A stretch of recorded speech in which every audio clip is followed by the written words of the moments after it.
घटना का विवरण।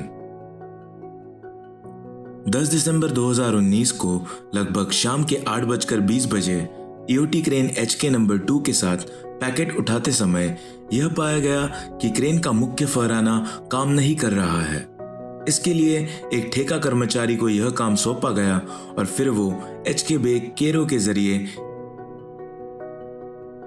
क्रेन पर चढ़ के ऊपर अकेला गया और उसने गड़बड़ी ढूंढ ली।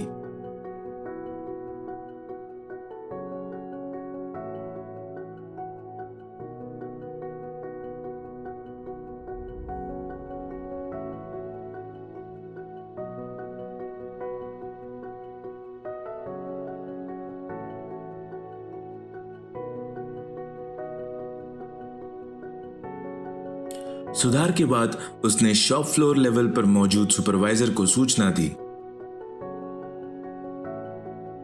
गड़बड़ी को ठीक करने वाले कॉन्ट्रैक्टर वर्कमैन की सुरक्षित वापसी सुनिश्चित किए बिना ही तकरीबन 8:45 पर क्रेन का ऑपरेशन दोबारा शुरू कर दिया गया। तकरीबन 9:15 पे जब संबंधित व्यक्ति ठेकेदार के साइट के ऑफिस नहीं पहुंचा तो सुपरवाइजर एवं अन्य सहकर्मियों ने उसकी तलाश करना शुरू किया।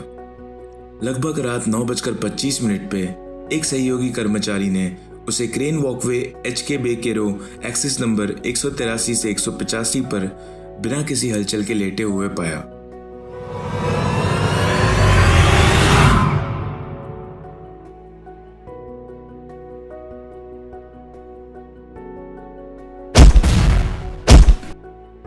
पीड़ित को तुरंत ही नीचे लाया गया और 1 बजे एम्बुलेंस के जरिए प्लांट मेडिकल फैसिलिटी में भेजा गया, जहां ड्यूटी पर मौजूद डॉक्टर ने उसे 1:29 पर मृत घोषित कर दिया।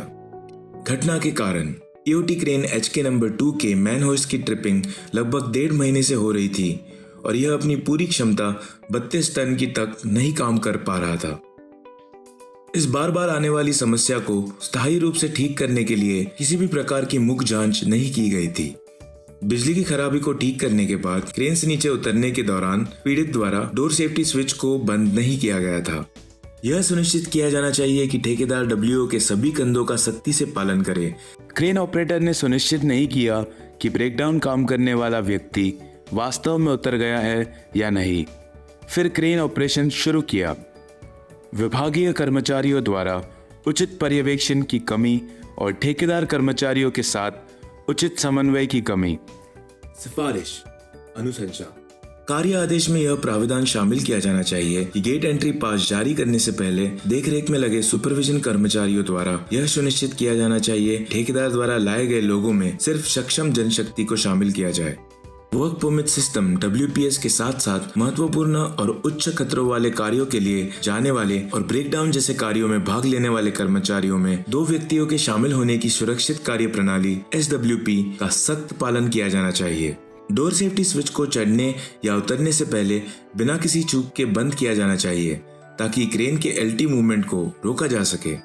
डोर सेफ्टी स्विच एक ग्लास की प्रकार का है। इसे रोटरी लीवर स्विच द्वारा बदला जा सकता है। अनधिकृत उपयोग को रोकने के लिए डोर सेफ्टी स्विच को क्रेन पर एक घेरे में लगाया जाना चाहिए।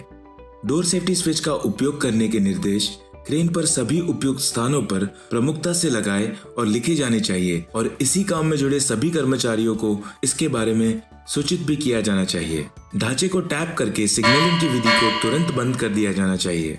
क्रेन ऑपरेटर के केबिन में डोर सेफ्टी स्विच की श्रृंखला के साथ एक इलेक्ट्रिक लाल बल्ब भी दिया जाना चाहिए ताकि डोर सेफ्टी स्विच बंद होने पर बल्ब चमकता रहे और क्रेन ऑपरेटर यह सुनिश्चित कर सके कि LT मूवमेंट ना हो रही हो।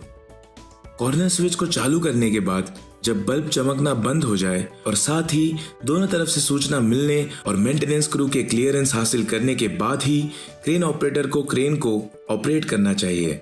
जब वो 0 लेवल पर पहुंच जाए तब रखरखाव के दौरान शटडाउन का संकेत देने के लिए क्रेन ऑपरेटर के साथ वॉकी टॉकी या फ्लैग के जरिए सूचना दी जानी चाहिए।